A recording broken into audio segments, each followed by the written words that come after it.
This uh, conference will now be recorded. raise awareness of the risk of going missing for people with dementia, and help prevent missing incidents by promoting the creation of a safety plan for individuals, and support the safe return of people who do go missing. So in terms of individuals with dementia, I think it's really important to just to identify what dementia is, and the types of dementia that people are causes of dementia that occur out there. So oftentimes we at the Alzheimer's Society use an umbrella to illustrate and define what dementia is. And dementia is a set of symptoms that accompanies a disease. So dementia is not the disease itself. The symptoms include, but certainly aren't limited to, loss of memory, judgment, and reasoning, symptoms that impact our ability to function in our day-to-day activity, such as getting dressed or making a meal or finding our way home. So there are many, as I said, there's many different causes of dementia. There's reversible causes, and those reversible causes are those such as depression and metabolic disorders, nutritional deficiencies, and there's also irreversible causes. And those irreversible causes are those such as Alzheimer's disease, vascular dementia, Lewy body dementia, and the list goes on and on and on. And for those of you that have viewed my slides, the outer shell of the umbrella is kind of what I say the is the dementia, while the skeleton of the umbrella is the various causes of the dementia. So Alzheimer's disease, when we say Alzheimer's disease, it's the most common irreversible um, form of dementia. So I wanted to share with you the numbers of individuals who have a dementia. So about 564,000 Canadians are currently living with dementia.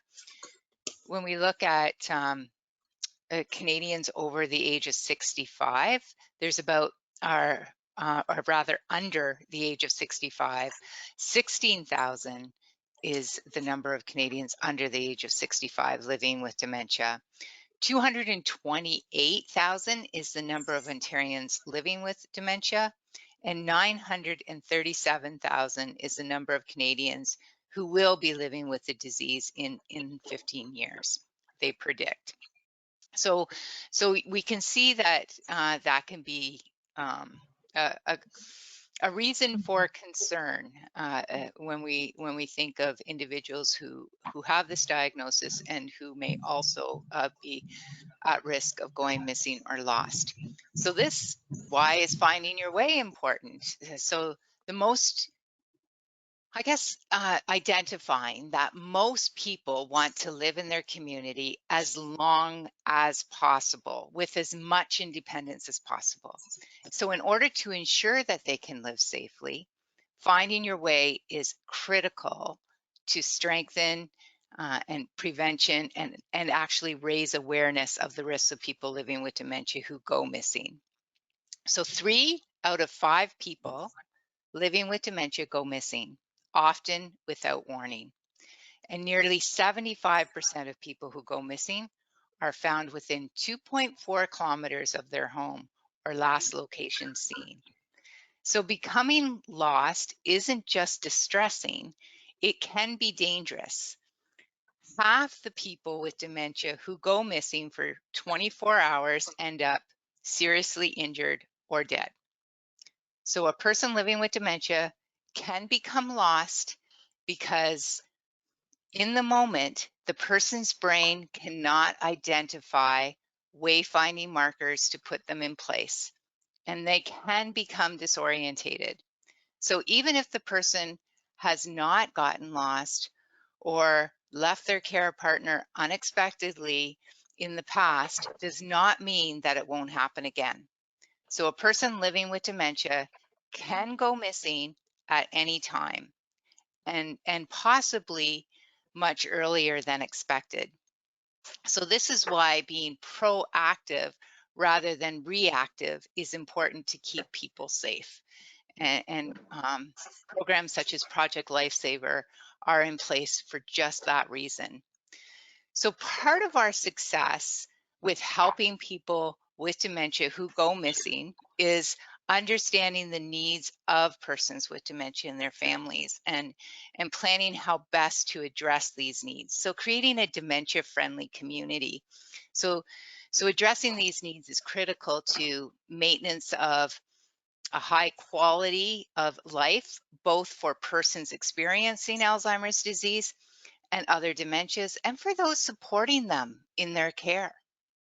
So planning certainly will ensure communities across Ontario are proactive in addressing such needs and have the necessary resources and approaches and supports in place to ensure the person with Alzheimer's disease or other dementia and their families continue to live meaningful and dignified lives. So people with Alzheimer's disease or other dementia and their family partners in care are too often and too easily marginalized as what happens is they gradually lose friends. They see important informal support systems start to shrink and withdraw from participation in the wider community. Sometimes from the care partner's perspective, it's because of their increasing caregiving needs. And from the person living with dementia, it's because of the progression of the disease. So obstacles to community participation are certainly preventable by having knowledgeable and skilled people in the community and providing local services and supports. So this is what we can do to minimize stigma and isolation of people with Alzheimer's disease and or other dementia by creating those supportive environments so they feel safe and secure when they're out and about. So I just want to give you a little touch about why people with dementia do go missing. And there could be a number of reasons for that. Be loss of memory, and that loss of memory is, due to that short-term memory loss. A person may set out to run an errand, and then they forget where they were going and why. They may go out looking for a family member as well. You may say, oh, I'm just going to slip out for a few minutes and get some milk. So they may not recognize how long that you've been gone and go searching for you because they forgot where you were going. Could be a change of environment. So the person may feel anxious or nervous in a new environment and leave it in search of something that feels a little bit more familiar to them. Maybe they're searching for the past. So, as people become more confused, they may go looking for someone or something related to their past. And it can be a house or a place they once lived in, or a person from their past. And that person may even be someone who's deceased from their past. So excess energy could also be a reason why this person is on the go or could go missing. So people with dementia may find it harder as the disease progresses to actually concentrate on tasks and may walk away from an activity and keep walking to have something to do. The other piece is they may be confusing night and day. So people with dementia may suffer from insomnia or wake in the early hours and become disorientated, thinking, okay, it's daytime now, I need to get up and go. They may think that they may get that confusion with daytime during nighttime and then decide to go for a walk. So there's no way for them to distinguish between day and night.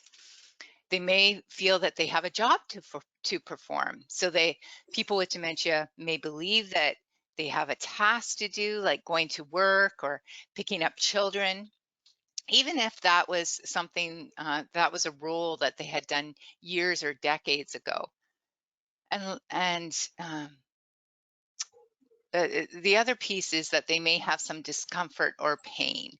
So walking may ease the physical discomfort. So that's why they can they may get up and walk and not and then of course not return. The last piece, I guess, to this, possibly hard to actually imagine that this may be an issue, but they may have an inability to differentiate dreams from reality, and that may cause a person to actually go into action because they think that the dream is real. So, in the inability to decipher which is which. So just looking at all of the potential reasons for someone with dementia to go missing, they are related to changes that are occurring in the brain. And of course, we appreciate that it is a progressive degenerative brain disease. So what do you actually look for, or how do you know that someone may be confused about their whereabouts?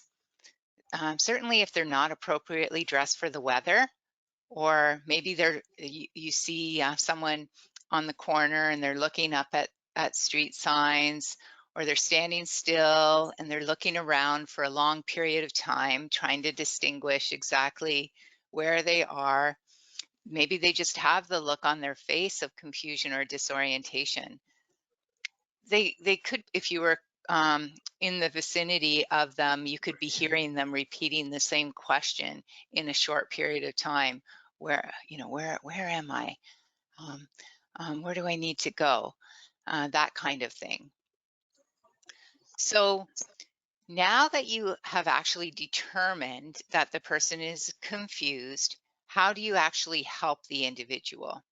So it is really advised for you, if you do encounter a person that seems disorientated, to approach them from the front and identify yourself. And I say approach them from the front because with the disease itself, their peripheral vision starts to diminish. So you want to ensure that they have a good view of you.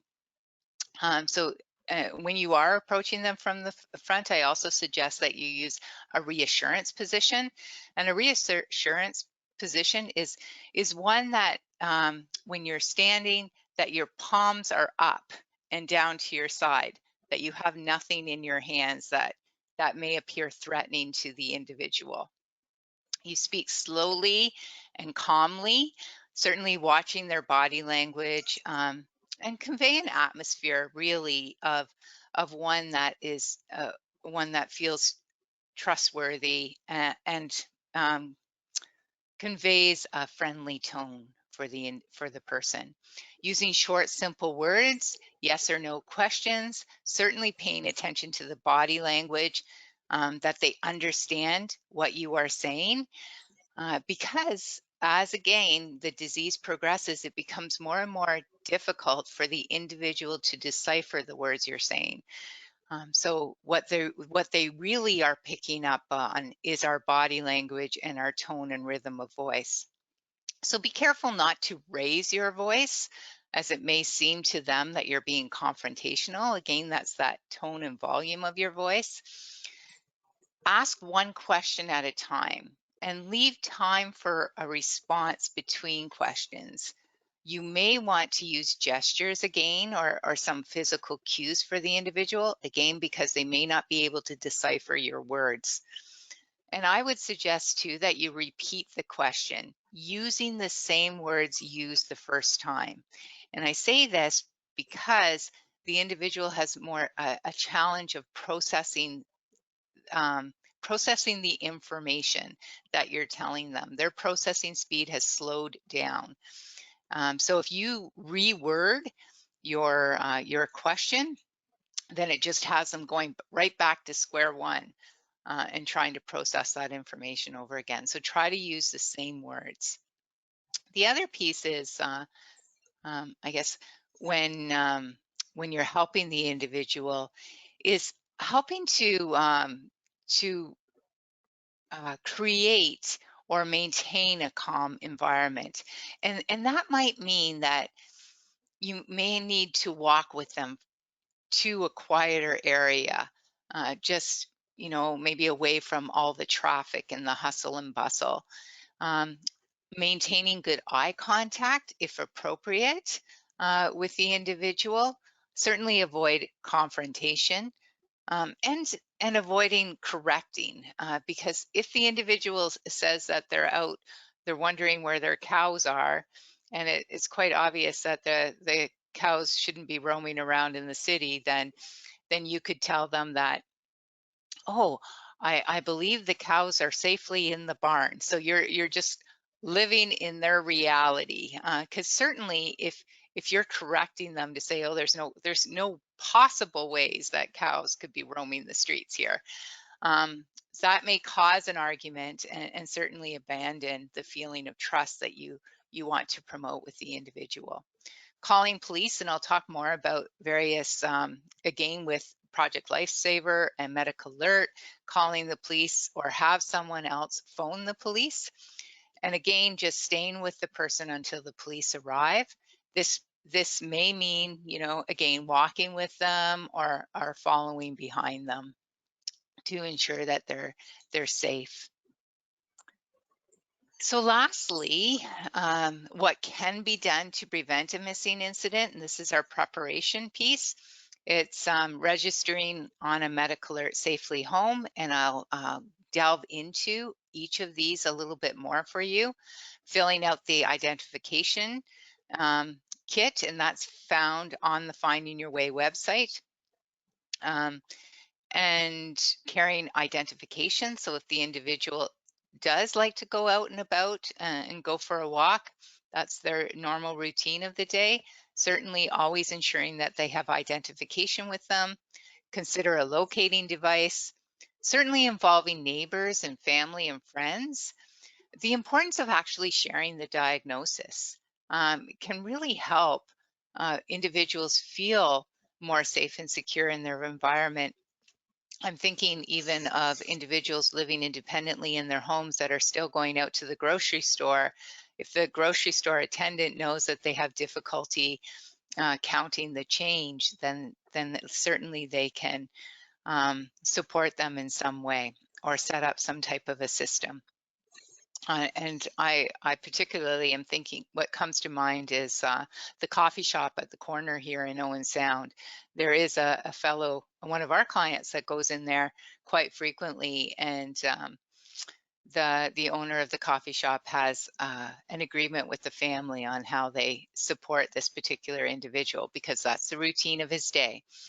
Having a buddy system, again, think about the progression of the disease, and is it possible that individuals can actually work in a walk with this individual on a regular basis.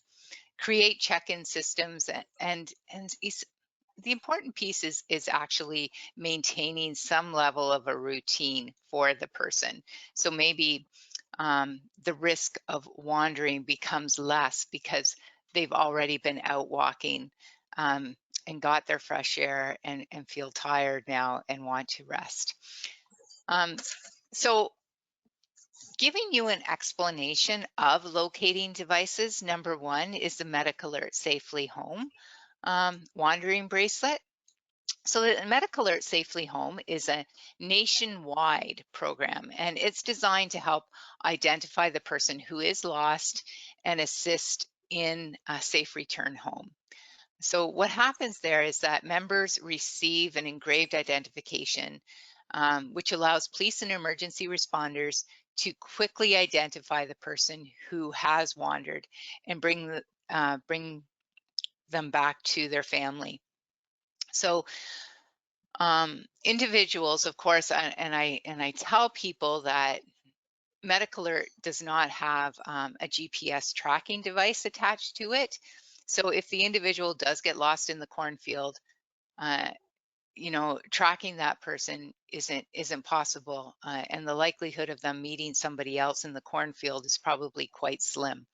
So you might, in that case, considering where you live and what kind of tracking device would be most appropriate. What I say too, though, with the Medical Alert Safely Home bracelet, it could be something, a device that could be worn on top of a locating device. And I say that because I do a lot of education to first responders.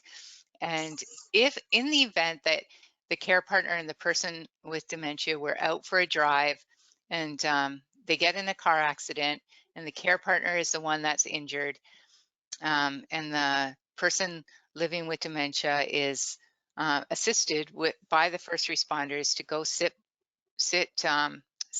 by the ambulance.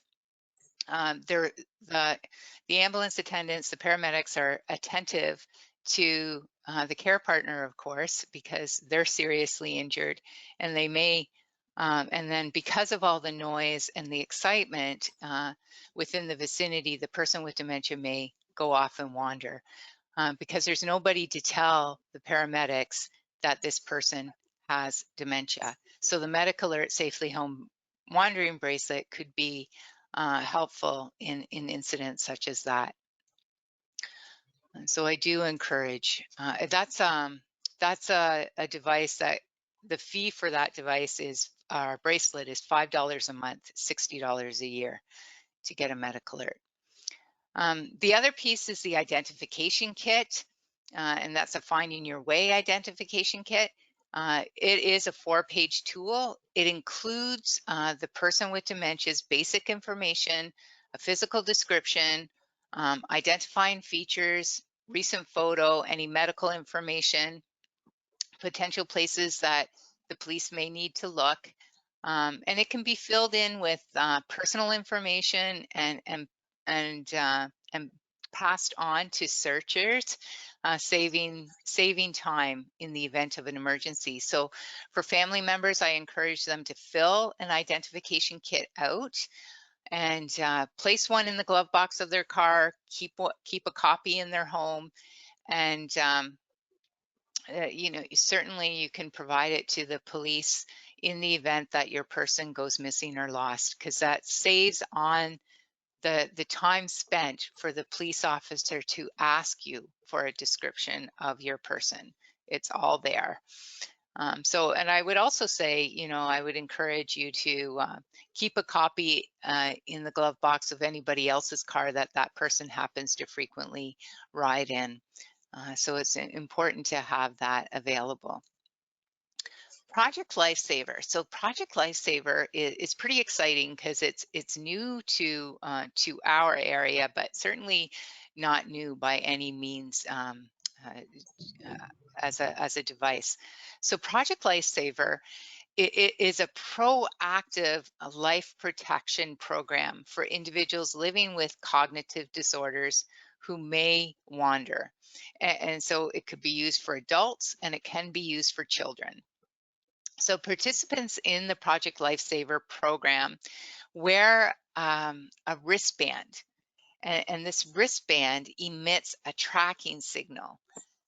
So it's more of that GPS or radio technology. Sorry. So it actually combines radio technology with a coordinated police response to assist in locating wandering or disorientated individuals. The device itself is it's very, very light. It's about 1 ounce. And it can it emits those signals that can be tracked up to in a 2-kilometer radius. And if you recall me saying earlier that often persons living with dementia are found within 2 or 2.5 kilometers from their home. So they wander, but they tend not to wander too far away. It's just that they what happens is, for people with dementia, they're going in a straight line. So if there's a fence or a bush, then they're going through that, and then they may just, there's like I say, a fence or a block, then they huddle in there, and they don't know how to find their way back out again. So that's why you see that they're usually within that radius. So participants in who enroll in Project Lifesaver must be residents of Bruce or Grey County and have a care partner or responsible individual in accompaniment 24 hours a day. So the program is it's not suitable for responsible care partners or child care practices. So it's more for, so if you're thinking to use it as a device um, to keep your child safe when you're not home, that's not the idea. Or your person living with dementia when you're not home, that's not the idea. So the individual cannot, a person living with dementia cannot be living independently. They have to have a care partner in order to have be eligible. So they have to, in order to complete the application process, you have to complete a client profile form.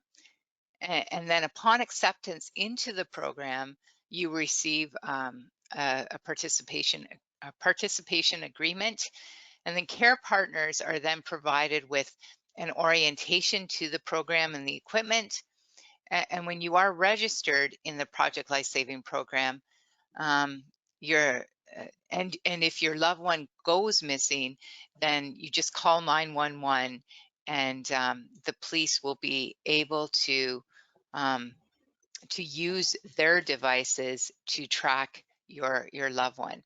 So again, so having Project Lifesaver as well as a Finding Your Way identification kit on top of that could be very useful tools to reduce that tracking time.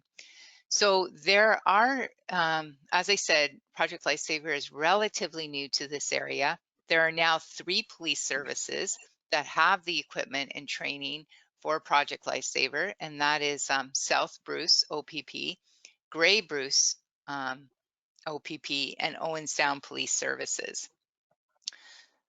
So the program user cost, and so I'll say that it's not cheap by any means. It's a $575 initial setup, and the battery. So that includes the battery fee and the equipment lease of 1 year. To renew it yearly, it's $150. And that includes a battery charges.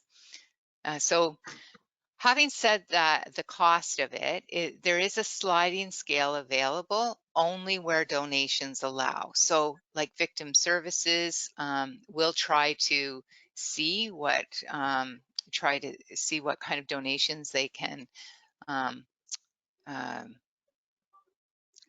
get to support the program for an individual who may not have the means. Victim services certainly are taking the applications for those that cannot afford it, as I said, and they do go to community organizations for donations to help cover those costs. So they've done this once in the past, and they were quite successful in accomplishing that and getting half of the initial cost covered at least. And so the individual who purchases a device isn't responsible to do the battery changing. It would be an individual from victim services that would go to the home and do the battery changing. Okay. Yeah, so locating devices, I guess, just giving you a little bit more information on that piece. Locating devices, they may be helpful, of course, to locate a person who is lost and provide increased independence to a person who wishes to go out alone but may become lost. So again, that's that whole sense of independence for as long as safely possible. So using a locating device does not really decrease the need to check in often with the person with dementia. We still have to do those check-ins. The other piece is the radio frequency, and radio frequency technology is typically used by the law enforcement and first responder agencies, and that's like the technology that Project Lifesaver uses. So radio frequency locating technology includes an RF transmitter that's worn by the individual. So the major advantage to radio frequency technology is the accuracy of the signal and the strength of the signal, which is only minimally diminished by physical obstructions. As I said, individuals may be in a building, or there may be bad weather, and so that's there's minimal obstruction with the radio frequency. Additionally, the signal is detectable by both ground and air assets. So the average rescue time for locating a missing individual using this method is really just 30 minutes, which is pretty phenomenal. Wow. Wow. I mentioned GPS. So the advantage of GPS is that it's a well-designed GPS receivers have been achieving those horizontal accuracy of 3 meters or better, and vertical accuracy of 5 meters or better. So 95% of the time. The disadvantage, however, of using GPS is that there's a high demand for battery power, and the fact that the receiver needs a clear path to the satellite to accurately process the signals. So environmental shielding, such as from buildings and extremely dense foliage, can really impact the accuracy and even interrupt the tracking. So therefore, when using a GPS tracking device, it's often difficult to detect a wanderer who is indoors in those cases, or if using standalone GPS systems, the time to establish the initial location is longer than with an assisted global positioning system. So there's lots of devices out there. An assisted global positioning system is a handset that base system, and that device utilizes the cellular base stations to receive timing and positioning signals from the satellites, the transmitters, and sends the necessary data to the device, the operator. So the disadvantages of using a assisted global positioning system is that if the wandering individual is in an area with low cell phone coverage, as all of us may be able to relate to, being where we are, then location of that individual may become certainly intermittent, causing the rescue to become more challenging. And of course, there's a monthly fee to that, right? So the device requires cellular services for sending alert emails and texts. So that cost can always be a factor there. If there is a missing incident, I encourage people to remain calm, just calling 911. Search is an emergency, so provide the police with that identification kit and recent photo.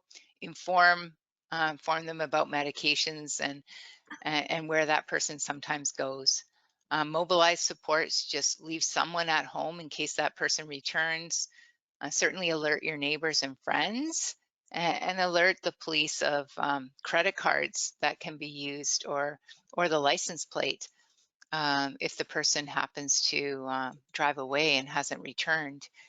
That can certainly happen too.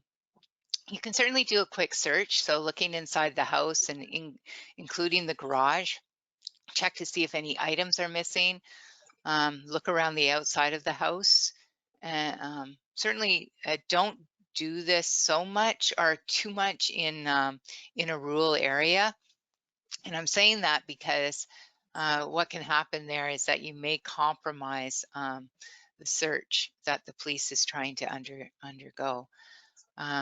So just, I guess, post missing incident, be prepared if there is bad weather at the time. So when the person is located, just prepare a change of clothing to bring with you to where that person is, because certainly that clothing could be wet, and getting them feeling comfortable is important. Certainly approaching calmly, and approach the person in that calm manner to make sure, when you're doing that, is that you see that they see that you're coming. So again, you're approaching them from the front, and speaking in a normal tone of voice. I think the other piece is just providing reassurance, just reassuring the person about where they are and why, and let the person know that you have been worried about them and are happy to see them return. So, talking to them about familiar things and so forth, keeping your perspective. Certainly the experience of someone going missing can be stressful, and remember that the behavior is part of the dementia. Yeah, so I guess just briefly going over our programs and services. We offer a gamut of programs and services at the Alzheimer's Society of Grey Bruce. And if you have any questions or thoughts, or would like to know more about various programs and services that we provide, they are listed on that slide, and we're happy to answer any questions in that regard. So I guess in regards, though, to the Finding Your Way, is there any thoughts or questions about, did I answer your questions about Project Lifesaver? I was curious, Sandra, about the number of persons that go missing. There must be a number that prompted the county to bring Project Lifesaver to our region. Yeah. Do you have an idea of the numbers? Yeah. I don't have, and I'd have to ask them personally how many missing incidents calls they get just by our clients alone. I can't give you a number, but I can think of many examples of individuals who have gone lost. And even when Finding Your Way was that program was first created, I can remember a lady out towards Maxwell who used to travel with me sometimes and do co-present with me, because her father had gone missing and lost, and they never did find him. So what an experience that was for her, and continues to be, right? Because there was no resolution to that. But it was interesting because when I had done that presentation, Peter Fisher, who's part of Search and Rescue with the OPP, presented with us on how they went about trying to locate the gentleman. So it is sorry, Ellie, I can't give you an exact number, but when we think of 3 out of 5 individuals and really population of individuals with Alzheimer's disease or other dementia in Grey Bruce is close to about 11,000 that I'm aware of. So that 11,000. Wow. Yeah. Oh my, we have no idea. Yes. And those are only people that we're aware of, right? Those are only the people that we're aware of. There's probably many more that don't come for us for support. Right. And we only hear about the tragic ones, don't we? The ones well, yeah, and some of my, in my presentations, I to care partners and people living with dementia, I tell them, I don't want to read about you in the paper. This is like, I'm giving you a plan here, or at least some strategies to avoid a catastrophe. Because it's real. It's very real. It can happen. Right. Wow, that's great. Anyone else have any questions for Sandra? Wow. So I guess it's GPS tracking device that the individual would wear it 24 hours a day, right? And they could shower with it, and Yes. it's like, yeah, it's permanently on them. So, because they won't think about gathering it up before they go walking. No, That's for sure. yeah, and that's the thing, right? So, cell phones have locating devices on them too, but will they remember to bring the cell phone? And the other No, is charging these devices like GPS that's right. devices. Yeah. Keeping it Yeah. charged at all times that can be. Yes. So Right. the Project Lifesaver, even though it's quite expensive, is probably, based on the research, is probably one of the best ways to go. But again, the challenge is the cost. So Right. if you know of individuals that are interested or looking for devices, have them contact victim services and see if if they don't have the means to pay for a device such as that, see if victim services can support them in Right. some way. Okay. Right. Anyone else have any questions? Yes, Mayara, go ahead. I was just wondering if an individual could take the device off, like if that's an issue at all.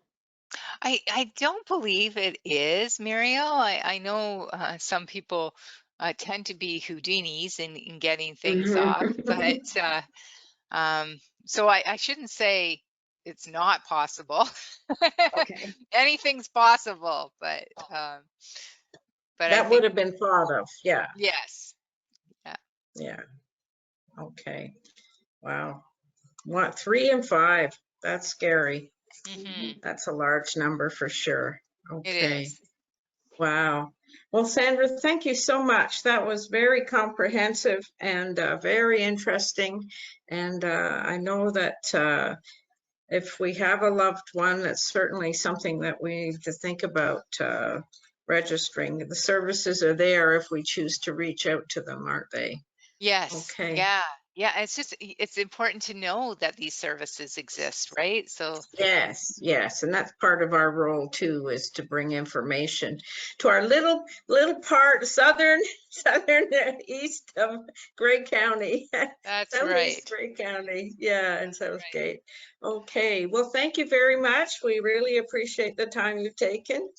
And you're welcome to sit in on the rest of the meeting if you like, but if you don't wish to, that's fine also.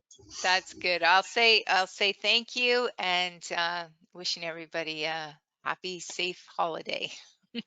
All right. Thank you. Thank you very Thank much, you. then. Bye-bye. Okay. Bye-bye. Bye-bye. All right. Good. Wow. Interesting, eh? Really interesting.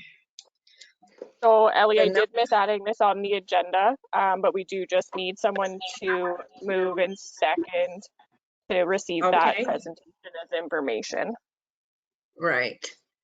Would someone like to move that the information be accepted as received? Catherine? All right. And a seconder?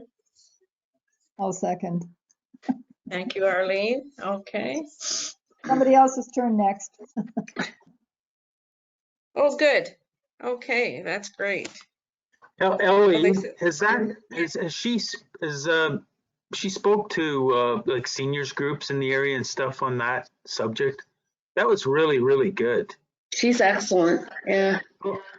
Like you wouldn't even think of some of the things she said, I wish I had known that with an experience I've had. So, but anyway, good. Thank you. We did have Sandra at the, and she spoke to people at the Erskine Center. I don't remember the date now, maybe almost 2 years ago. Well, it was 2 years ago now because COVID hit, didn't it? Yeah. But this presentation is very well prepared and everything. It's good. And it's on the website, isn't it? So if anybody wants to access it, thank you, Alicia, for doing that, putting those slides there so people can know about it.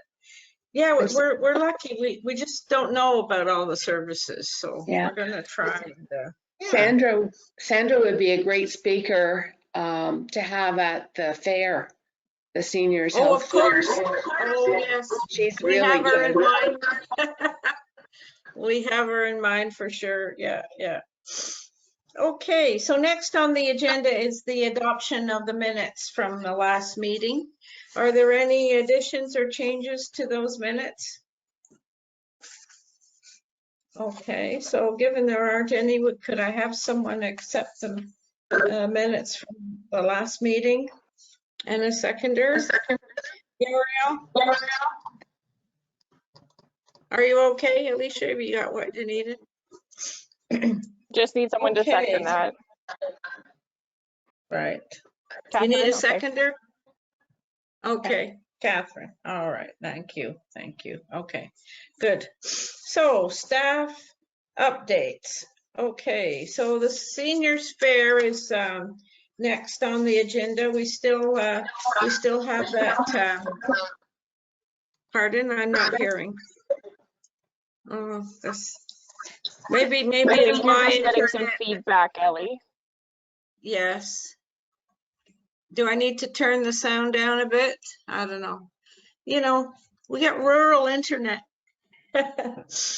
Okay, so we had a communication from Richard Amiot from the Dundalk Fire Department, and he's heard about the Seniors Health Fair next September from Southeast Grey, and I had a chance to speak with him, and he definitely wants to be involved and certainly be in attendance that day.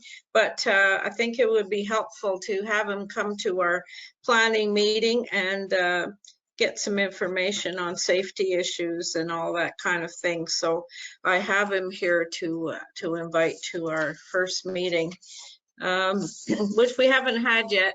It's pretty challenging to meet together, isn't it?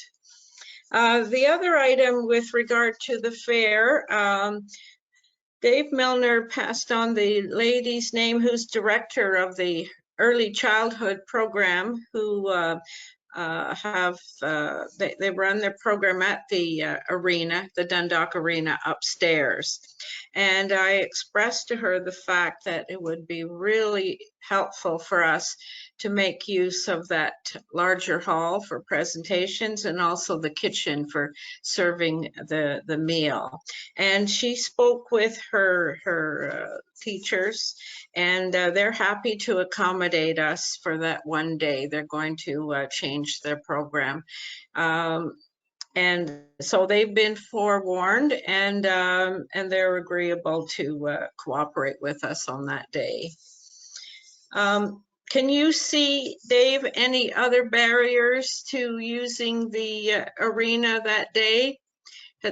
Kevin Green said, you know, the arena floor is available. They'll set up tables and whatever.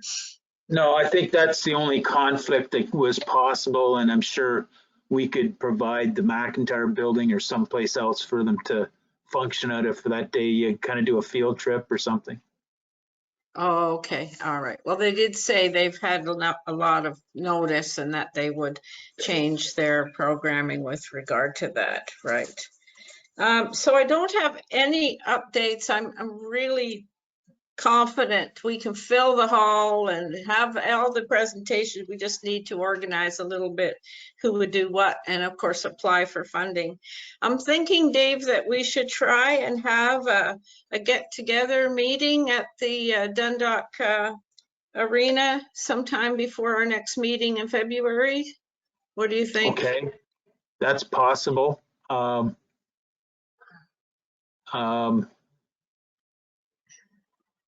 Do you want to try having a face-to-face meeting with distancing? I would, yes. We could tour the facility, you know, with masks on in the afternoon. Yeah. And then go upstairs and see the whole facility. I believe I'll have to check with Kevin.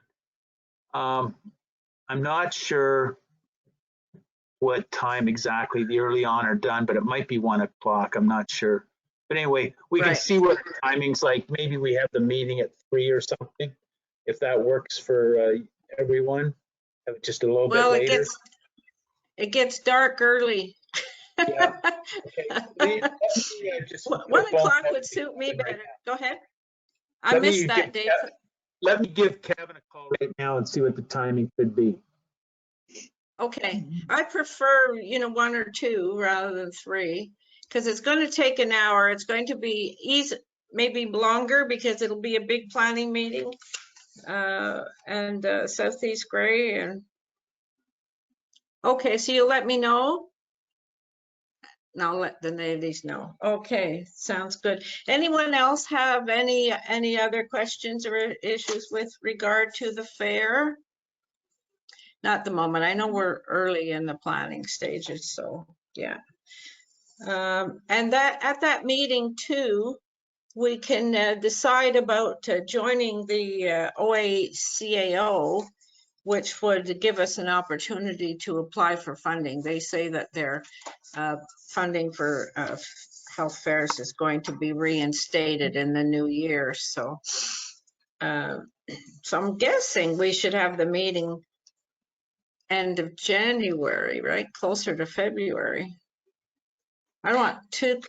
What do you think, Mira? Oh, no, I was just going to ask, like this would be including all our membership as well as the others that you've spoke to? No, it would be the committee members. Okay, Because who I'd knows? include Tanya and her assistant, Jeff Van Geem, and the township, I don't have the name in front of me. Alicia, maybe you can help the business development officer for Southgate. Who is she? Terry Murphy, our economic development officer. Yeah, Terry Murphy, David recommended. We can't hear you. Oh, he's talking to something. Okay, so Terry Murphy, yeah, from Southgate. And then we'll have Richard Amiot and of course Dave Milner. And the 2 from Southeast Gray. And also the seniors group in Dundalk, Young at Heart. What I forget her name. I have the list, but it's upstairs. It's not in front of me. Doris Nurcombe said that she had approached the Young at Heart, and they were definitely be willing to help. Certainly there'll be extra bodies available that day to do policing or registration or guidance or something. So Doris Nurcombe would be one. I guess that's about it. Yes, Dave. So I talked to Kevin. That would definitely work. Usually the kids are even gone as early as 11 o'clock, so they would definitely be gone by, we could have our meeting at 1 or 2 and tour the facility, have the space upstairs. There might be staff there, but you can definitely easily see all the facility without conflict in an afternoon. Terrific. Okay. So what do we say 1:30? I prefer it weren't too late. 1:30? Okay. Yeah. Any day of the week suit you better, Dave? Tuesdays and Thursdays are likely programming for seniors, so there might be a bit of a conflict there if they have a program. Okay. Maybe a Wednesday, a Monday or a Wednesday. Monday likely to be better. Monday better for you? What date are we looking at? I don't have a calendar in front of me. Okay, Not 16th of February would be a Wednesday. okay, but that's after our next meeting, right? Okay, when's your next meeting? I thought that was going to be your next meeting. Alicia, when is the next meeting? Oh, sorry. Okay, it's the next meeting on the calendar is the 10th of February on a Thursday. Let's February just go. 10th. So we'll do a 1:30 tour with the committee and 2 o'clock start for the meeting upstairs. Okay, that would work. We'll let Kevin know, because we better not change it because it's on the calendar. That's right. So February 10th, and Yes. we'll meet. That'll be our agenda. We'll meet on the fair, and we'll invite Tanya and Terry and Doris Nurcombe from the Young at Heart. and those involved. Okay, And we'll sounds good. We'll get tables and have them set out fairly well distanced. Yes, that'll be good. I think we have to do that, you know. All right, good. Anything else you can think of with regard to the fair? No, okay. All right, so we can, okay, so the next item was Catherine had some comments and challenges with regard to our brochure. Go ahead, Catherine. Okay, so the main issue on this is it's either going to root back to what is the purpose of the brochure, because that affects the numbers, that the phone numbers and the contacts that are going on it, and Right. what kind of contacts are we looking for when we put out this brochure. Right. Do we just want it for information? Do we want it for, you know, someone to go to? What are we using it for? Because that's where we get stuck. Other than Right. that, it's done. And I think when we first thought about it, was even the previous council committee thought to let the Southgate population or the public know that we exist and that we're there to help them, or that we're interested in seniors' issues and trying to bring awareness to our community. So it's a little bit of all of that. Let me get in touch with these people in Owen Sound again, and looks like they've got their program up and going, and maybe we can plan to have them speak to us in April, and that might be a telephone number we could use. So let me find out a little bit more about that. Does anyone have any other comments? Who is that you're contacting? Who is that, Ellie? What program is it you're contacting? Hang on. Yeah. He sent me an email. I'm a senior too, so. Is it 211 or Seniors Ask or? Yes, it was. Yes. Seniors Ask? Do we have a draft of the brochure? Do we have a draft of this brochure, or is it just in concept right now? Catherine did a draft. There's one that was sent out. It looks really nice. Catherine had developed a draft, and it was really quite good. The thing that we were missing was the phone numbers, or the contact numbers that we wanted to offer help to the community, you know. Okay, and so that's what we're working on, what number to put on there. In my mind, and I'm just, if I was new to the community, I want to know what's going on with seniors programs. I think we should have one section that, and I'm just talking out loud. Yeah. Or thinking out loud here. One section, one part of the leaflet that says, here's the seniors groups in Southgate and who the contacts are.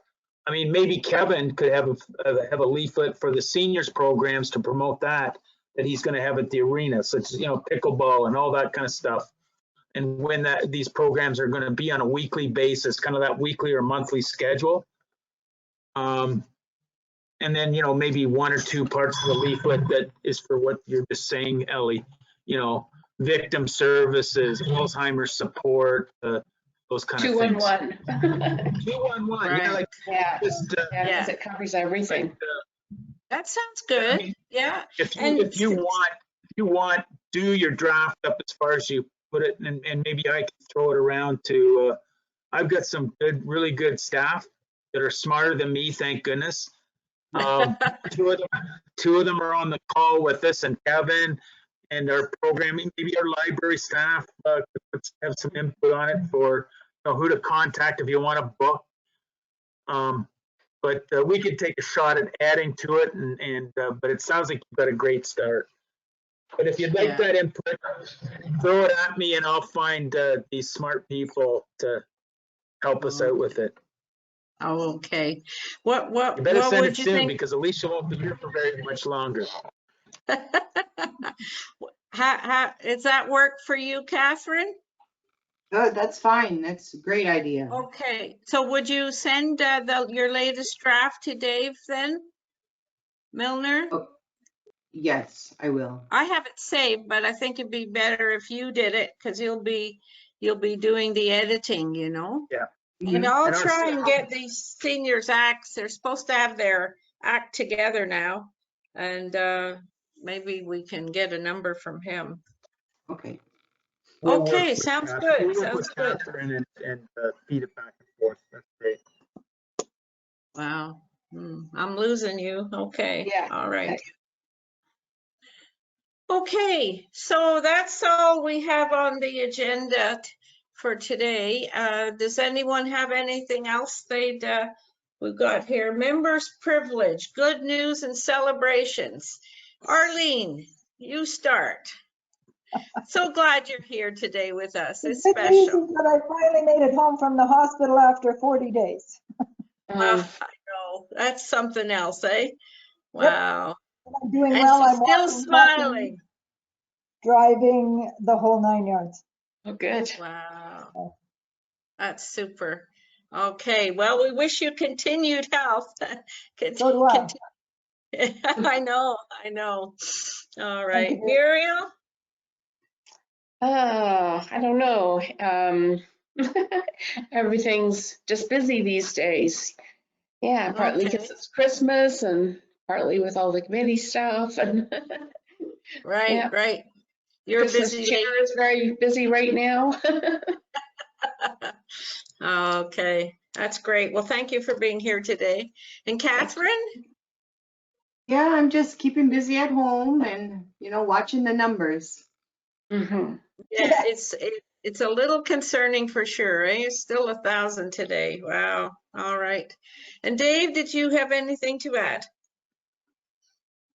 No, I'm good. Are we doing a good job, Dave? Absolutely. Absolutely. Considering the challenges today, Yeah, eh? no, and just with all the challenges right now, and we've gone, a year ago we thought it was soon going to be over. Well, here we are a year later, still at it. But Yeah. anyway, I think there is light at the end of the tunnel. We just need to make sure everybody gets vaccinated, or at least gets closer to it. But Right. I mean, you still hear stories of people that don't believe in it. And anyway, here we are. I know. But everyone have a great Christmas and holiday Okay, season. thank you. Same to All you. right. Muriel?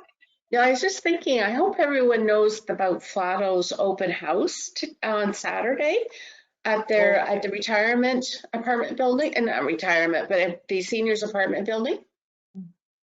Okay, I saw it was Yeah. in the paper. Yeah. Yeah, I have company that day because I would have liked to go, but You can bring them. okay. Yeah, bring them. Bring- Yeah. Yeah, I don't I think will so. add one more thing that, So 3 grandchildren. I'll add Good. one more thing that Kelly was here. So Kelly is my boss at the VON. So we're hoping that I will be teaching classes in January at the, what's the word, Franklin Building, anyway.